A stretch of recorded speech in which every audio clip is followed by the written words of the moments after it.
A very good afternoon, everyone. I hope all of you are doing good. I am Sumita Panigre. On behalf of the Holy Tuition family, I welcome you all to today's class. I'm teaching you Science Class 9 and we are reading Chapter 10, that is Gravitation.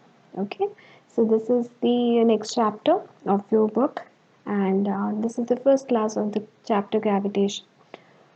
Alright, so let's start. Let's see what we're going to discuss today. But before that, let me remind you that eTuition is providing quality education for your better tomorrow. So don't forget to subscribe our YouTube channel or download the app from the Play Store. If you're new to the channel, do like, share, and subscribe. And if you're watching the video for the very first time, you may go to the playlist and check out the other videos. Okay, so let's see what we're going to discuss today.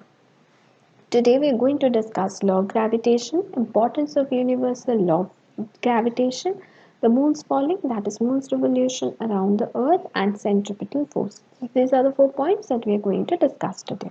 Okay. So first of all, you must have heard about the term gravitation. Now what is gravitation? Gravitation होता क्या है? Gravitation is actually something that is a force that is actually exerted by that of the earth on any object. ठीक है, it pulls every object towards it. For example, we can walk on floor, that is because of the gravitation, because a particular force pulls our feet towards the earth so that it enables us to walk on the floor.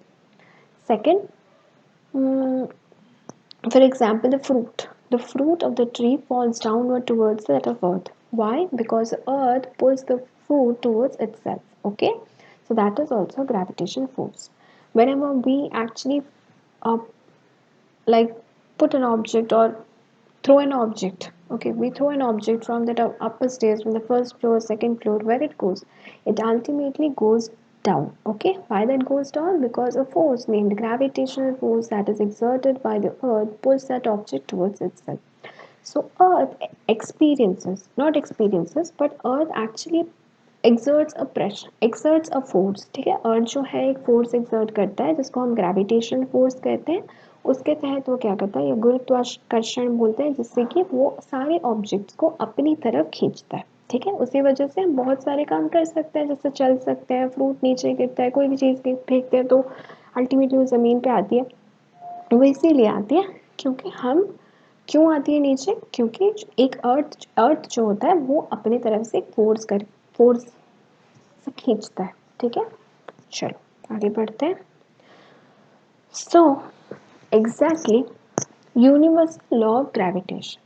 Gravitation जो है उसका universal law given है. उसमें क्या होता है, every object in the universe attracts every other object with a force which is proportional to the product of their masses and inversely proportional to the square of the distances between them. Now what does it mean? कोई भी object जब हम नीचे गिरते हैं, धरती के centre से लेकर उस ऑब्जेक्ट के बीच में, या दो ऑब्जेक्ट्स अगर हैं, ठीक है, दो ऑब्जेक्ट्स हैं, एक का मास कैपिटल एम है, एक का मास स्मॉल एम है, तो दोनों के बीच के सेंटर की जो दूरी है वो स्क्वायर ऑफ द डिस्टेंस से इन्वर्सली प्रोपोर्शनल होगी, जो फोर्स अप्लाई करेगा, और डायरेक्टली प्रोपोर्शनल होगा दोनों के मासेस. उसी को बोला गया है यूनिवर्सल लॉ ऑफ ग्रेविटेशन. जैसे कि इस पिक्चर में दिखाया गया है, दो पर्टिकुलर ऑब्जेक्ट्स लिए गए हैं, एक ए है और एक बी है. दोनों के सेंटर से हम जब देखेंगे तो एक डिस्टेंस आएगा, दैट इज डी. उसका स्क्वायर लेंगे जो कि इन्वर्सली प्रोपोर्शनल होगा इसका square to that of the force जो कि हमारा ग्रेविटी अप्लाई करेगा. उसके अलावा डायरेक्टली प्रोपोर्शनल होगा दोनों के प्रोडक्ट ऑफ द मासेस.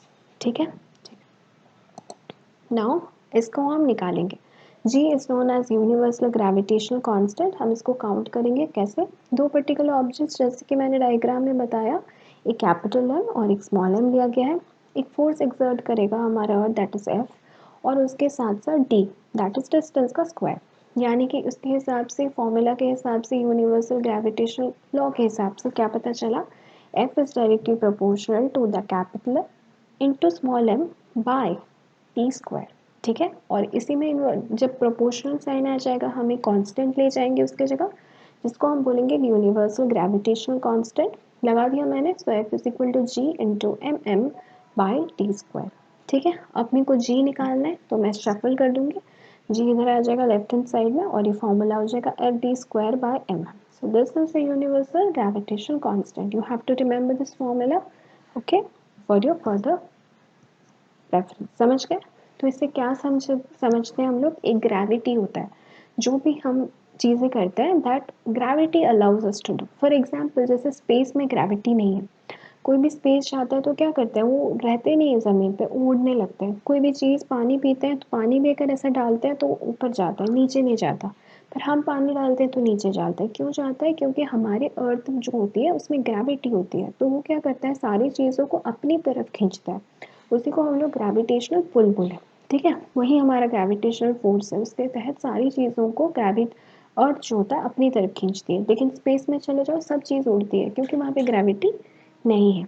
ठीक है, so because of that particular force यानी gravitational force allow us to do all the works. Okay, it actually pulls everything towards itself, because of which we can do most of the work. Okay, we can walk, we can run, we can even put water। तो पानी भी नीचे आता है, सारी नदी नीचे बहती है। नदियाँ कभी ऊपर उल्टा बहती हैं क्या? नहीं, हमेशा नीचे बहती है। क्यों? क्योंकि ग्रेविटी उन्हें खींचती है। Okay, without gravity you must have seen the astronaut, सारी चीज़ें ऊपर। एस्ट्रोनॉट उड़ते हैं, उनका पानी भी उड़ता है, पानी डालते हैं, खाना डाल दो, खाना ऊपर, क्योंकि हमें ग्रेविटी नहीं है कि नीचे को चीज़ों को खींच सके।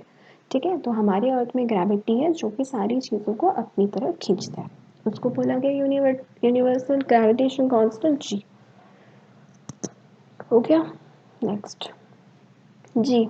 जी is a universal constant because its value does not depend on the nature of intervening medium or temperature or any other physical variable। तो जो जी है, जिसको हमने यूनिवर्सल ग्रेविटेशन कांस्टेंट लिया गया है, वो इंडिपेंडेंट है। वो क्यों यूनिवर्सल कांस्टेंट है? बिकॉज उसका जो वैल्यू है वो किसी के नेचर के ऊपर डिपेंड नहीं करता, किसी मीडियम पे डिपेंड नहीं करता, किसी के मास पे डिपेंड नहीं करता, किसी के डिस्टेंस पे डिपेंड नहीं करता, किसी का प्रेशर, टेम्परेचर, किसी भी चीज़ में डिपेंड नहीं करता। नो फिजिकल वैल्यू के ऊपर ये वैल्यू डिपेंड नहीं करता है, किसी भी वैल्यू पे वो डिपेंड नहीं करता, इंडिपेंडेंट है। चाहे कोई भी टेम्परेचर हो, प्रेशर हो, कोई भी मास हो, कोई भी डिस्टेंस हो, it does not matter, it remains independent, and that's why capital G or small, even if capital G is known as universal constant। okay, concepts clear? okay, now SI unit क्या है? इसका SI unit है n m square, that is newton metre square per kg square. ठीक है, क्यों, कैसे हमने निकाला, उससे डिराइव किया, हमने क्या निकला, हमारा निकला F D square by M M. तो इससे क्या मिला, एफ का न्यूटन है, डी स्क्वायर का एम स्क्वायर हो गया, बाय के जी स्क्वायर, यानी N M square by K G square. ठीक है, okay. Next, value of G. अब जी का क्या वैल्यू है बताओ। जी का वैल्यू है 6.673 इंटू 10⁻⁻11। -11 जो है वो क्या है, सबस्क्रिप्ट, सॉरी सुपरस्क्रिप्ट है। ठीक है, वो साइड आ गया गलती से। 10⁻11 एन मीटर स्क्वायर के जी स्क्वायर होगा। अब ये जो वैल्यू ऑफ द जी है वो किसने निकाला, हेनरी कैवेंडिश ने निकाला था। ठीक है, वैल्यू ऑफ जी है 6.673 into 10⁻11 newton metre square per kg square। You have to remember this. What is the value of G? 6.673 into 10 to the power minus 11 Newton meter square per kg square. All right. Okay. Now what is the importance? अब importance क्या है? ये जो हम पढ़ रहे हैं इतना ज़्यादा, ठीक है ना, हम पढ़ रहे हैं कि नहीं, जो हमारा जो भी है gravitation. What is the importance of learning universal law of gravitation? Why we are reading it? Let's The universal law of gravitation successfully explains several phenomena like, बहुत सारे phenomena को explain करता है। क्या है? The force that binds us to the earth। जैसे कि मैंने बताया, हम क्यों पढ़ रहे हैं gravitation? Because हमें जानने की ज़रूरत है कि हमारे अर्थ में एक force exert करती है अर्थ हमारी, जिससे कि हम सारे काम कर पाते हैं। फॉर एग्जाम्पल कैसे phenomena देखते हैं? The force that binds us to the earth। हम चल पाते हैं, हम दौड़ पाते हैं, ठीक है, हम अपना पैर नीचे रख पाते हैं, उसका रीज़न है ग्रेविटेशन, क्योंकि वो हमें अलाउ करता है अपने तब सारी चीज़ अपनी तरफ खींचता है तो अलाउ करता है पैर को रखने में। ठीक है, दूसरा, the motion of the moon around the planet. अब जो मून है हमारे चारों तरफ मून घूमता है। अब घूमता क्यों है? क्योंकि पर्टिकुलर जो अर्थ है वो ग्रेविटी से मून को खींचा रखा है, इसी वजह से वो एक पर्टिकुलर फिक्स ऑर्बिट में हमारी चारों तरफ घूमता है, क्योंकि जो फोर्स ग्रेविटेशनल फोर्स है वो जो होता है that is sun, sorry not sun, हमारा अर्थ मून में एक्सर्ट करता है। The motion of the planets around the sun. अब जो सन भी होता है, सन भी पर्टिकुलर एक फोर्स, एक मोशन होता है ना, हमारा जितना भी प्लैनेट्स है सन के चारों तरफ घूमता है। क्यों? क्योंकि वहाँ पे भी ग्रेविटी एक्ट कर रहा है। ठीक है, तो सन वहाँ पे भी ग्रेविटेशनल फोर्स हमारे प्लैनेट्स में है, सारे प्लैनेट्स में, जिसकी वजह से वो एक पर्टिकुलर इलेप्टिकल ऑर्बिट में चारों तरफ घूम रहे हैं। The tides due to moon and the sun, तो जो टाइड्स होता है हमने टाइड्स देखे हैं, ठीक है, मून और सन की वजह से हम हाई टाइड लो टाइड हम ये सब देख सकते हैं। This is also because of law of gravitation, ये सब तुमने सोशल साइंसेस में पढ़ा होगा, ठीक है। तो ये सब जानने की वजह से वी नीड टू नो कि कैसे यूनिवर्सल लॉ ऑफ ग्रेविटेशन इसमें एक्ट करता है। Okay, let's start. The moons falling, that is moons revolution around the अर्थ। तो क्या होता है, जो हमारा अर्थ है उसके चारों तरफ एक पर्टिकुलर फिक्स ऑर्बिट में हमारा मून घूम रहा है। 24 घंटे में एक रोटेशन कंप्लीट हो रहा है, ठीक है। एक रोटेशन और रिवोल्यूशन दोनों 24 आवर्स में मून कंप्लीट कर रहा है। तो ये पर्टिकुलर कैसे घूम रहा है, मतलब एक ही फिक्स ऑर्बिट में कैसे ये लोग घूम रहे हैं, क्योंकि इनका जो है एक पर्टिकुलर ग्रेविटेशनल फोर्स एक्सर्ट करता है सन सारे प्लैनेट्स में, और प्लैनेट जो होता है मून में, जिसके तहत ये एक पर्टिकुलर एक ऑर्बिट में ही घूमते हैं। For example, the moon revolves around the earth due to centripetal force, ठीक है। मून जो होता है अर्थ के चारों तरफ एक फोर्स होता है, दैट इज सेंट्रीपिटल फोर्स के तहत घूमता है, which is the force of gravity of the earth, ठीक है। जो कि अर्थ का ग्रेविटी होता है वही एक्सर्ट करता है सेंट्रीपिटल फोर्स, जिसके तहत हमारा जो मून होता है फिक्स ऑर्बिट में रोटेट करता है। If the force of attraction between the earth and the moon ceases, then the moon will continue to travel in a straight line path tangential to its orbit around the earth. तो क्या होगा, suppose centripetal force या gravitational force जो हमारा अर्थ का है वो moon में अगर एग्जर्ट नहीं होता है, तो मून क्या करेगा, मून 90 डिग्री में स्ट्रेट लाइन में घूमने चले जाएगा, will continue to travel in straight path tangential to its orbit around the earth. यानी कि वो क्या करेगा, वो 90 डिग्री में मतलब स्ट्रेट लाइन में टेंजेंट यानी 90 डिग्री, ठीक है, वैसा करके वो पूरा अर्थ के चारों तरफ घूमेगा, यानी कि वो सर्कुलर में और नहीं घूमेगा, ठीक है, वो स्ट्रेट लाइन में घूमना चालू कर देगा। सो ये जो सर्कुलर ऑर्बिट्स या फिक्स्ड ऑर्बिट में जितने भी प्लैनेट्स हैं या हमारे सैटेलाइट्स हैं घूम रहे हैं just because of the gravitational force that is exerted by the planets and the sun, get it, because of which they travel or rotate or revolve around that of a fixed orbit. Clear? Next, now what is the centripetal force? अब centripetal force क्या होता है? Okay, when a body undergoes circular motion, it experiences a force that acts towards the center of the circle. This center seeking force is called a centripetal force. For example, यहाँ पे देखो diagram दिया गया है, ये roller coaster ride है, right. एक roller coaster ride में क्या होता है, जो पर्टिकुलर जगह पे तुम घूम रहे हो, सपोज एक पर्टिकुलर बॉडी सर्कुलर मोशन में घूम रहा है, ठीक है, सेंटर की तरफ भी एक पर्टिकुलर सेंटर से मतलब बीच से कोई शक्ति तुम्हें खींच रही है, उसी को बोलते हैं सेंट्रीपिटल फोर्स। फॉर एग्जांपल तुम ऐसे ऐसा शॉर्ट पुट ऐसा गोल गोल घुमा के घूम रहे हो, ठीक है, जैसे कि दो आदमी देखो सेंट्रीपिटल फोर्स में वो एक तो बॉल फेंक रहा है ना, तो वो क्या कर रहा है, वो जो फोर्स अप्लाई कर रहा है ठीक है, लेकिन वो अपने हाथ से सेंट्रीपिटल फोर्स दे रहा है, मतलब उस बॉल की तरफ से उसके तरफ जो है वो सेंट्रीपिटल फोर्स आ रहा है, वो सेंट्रीफ्यूगल फोर्स लगा रहा है, लेकिन अंदर जो है सेंट्रीपिटल फोर्स आ रहा है, ठीक है ना, समझ रहे। So when a body undergoes circular motion, it experiences a force that acts towards the center. तो सेंटर की तरफ जो फोर्स आएगी, ठीक है, सेंटर की तरफ जो वो फोर्स आएगा उसको बोलते हैं सेंट्रीपिटल फोर्स, और हम जो फोर्स लगाते हैं वो है सेंट्रीपिटल फोर्स।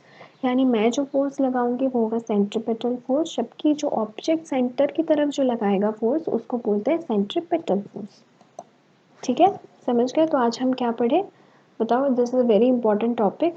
फर्स्ट है law of gravitation. Gravitation law ये बताता है कि जो भी पर्टिकुलर फोर्स ग्रेविटी अप्लाई करता है वो डायरेक्टली प्रोपोर्शनल होता है दो पर्टिकुलर चीज़ का प्रोडक्ट ऑफ द मासेस, और इन्वर्सली प्रोपोर्शनल होता है square of the distances between the, ठीक है। अगर कोई पर्टिकुलर ऑब्जेक्ट ए है और बी है, दोनों का मास है कैपिटल एम स्मॉल एम, तो वो डायरेक्टली प्रोपोर्शनल होगा फोर्स एम और एम से प्रोडक्ट में, और इनवर्सली प्रोपोर्शनल होगा दोनों के स्क्वायर से, ठीक है। उसके बाद importance of universal law of gravitation. Now ये क्यों ज़रूरी है, क्योंकि हमें जानना भी ज़रूरी है कि हमारे अर्थ में हम कोई भी चीज़ कर पाते हैं that is because of gravity, because अर्थ एक एक्सर्ट्स करता है प्रेशर फोर्स को, जिसकी वजह से हम सारे काम कर पाते हैं, चाहे फ्रूट का गिरना हो, हमारा पैर रखना हो, या फिर सन का प्लैनेट्स का घूमना हो, anything, okay, that is just because of gravity.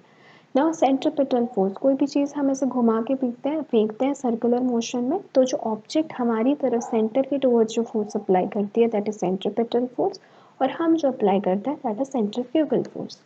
ठीक है, सो यहाँ पे क्या होता है, जी एक यूनिवर्सल ग्रेविटेशनल कांस्टेंट है, उसका एसआई यूनिट है that is newton metre square per KG square, और इसका कांस्टेंट जो है, इसका जितना वैल्यू है जी का वो है 6.673 इंटू 10⁻⁻11।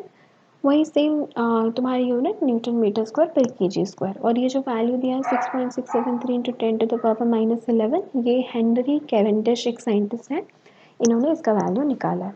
प्लस जो हमारा जी है कांस्टेंट है, यूनिवर्सल ग्रेविटेशनल कांस्टेंट, ये किसी भी पर्टिकुलर फिजिकल फैक्टर पे ये डिपेंड नहीं करता। यूनिवर्सल कांस्टेंट इसी वजह से है क्योंकि ना ही किसी मीडियम पे, टेम्परेचर पे, प्रेशर में, मास में, डिस्टेंस में, फोर्स में, किसी पे वो डिपेंड नहीं करता, that is totally independent. Okay, और उसके बाद ये हमने पढ़ा।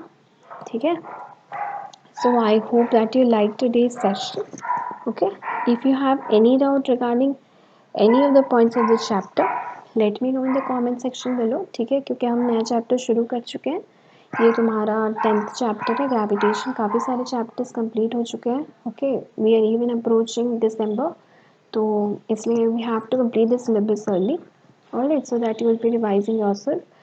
तो धीरे धीरे पढ़ना शुरू करो, नोट्स बनाओ। ठीक है, अगर समझ नहीं आता तो वीडियो को फिर से तुम चला सकते हो, वीडियो को फिर से तुम देख सकते हो, and then make your notes, read your NCERT, do your textual and in text, क्योंकि in text questions because everything is essential.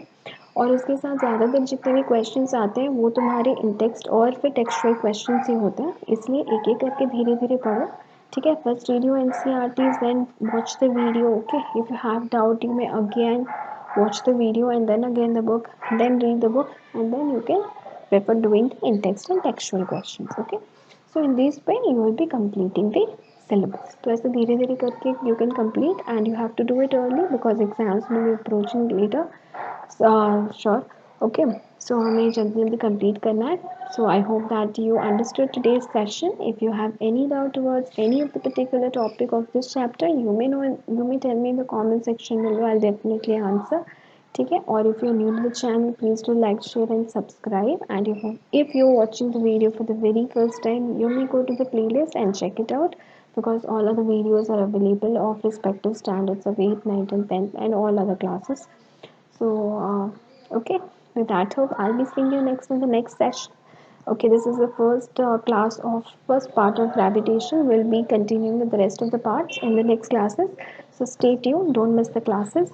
Okay, and please do read your NCRTs properly so that it will be easy for you. Okay, and with that hope, signing off. I'll be seeing you next in the next session. Till then, have a good day and keep smiling. Bye.